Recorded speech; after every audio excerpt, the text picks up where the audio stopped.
লাঠি দিয়ে 30 সেকেন্ড সময় পাবে, ঠিক আছে? ওই 30 সেকেন্ড সময়ের মধ্যে যে বেশি আঙ্গুর খেতে পারবে তার জন্য আছে আকর্ষণীয় পুরস্কার। তো সবাই রেডি তো? প্রথম কে খেলবে? প্রত্যেকবারে তুমি প্রথম খেলবে? দাঁড়াও, স্টার্ট করি আগে, দাঁড়াও। তো শুরু করি। 30 সেকেন্ড, দেখা যাক। আরে একটা একটা করে খাওয়াবে তো। এক পিস।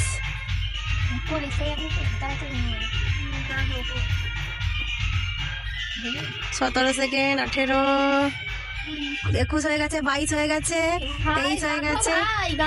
একটা খেয়ে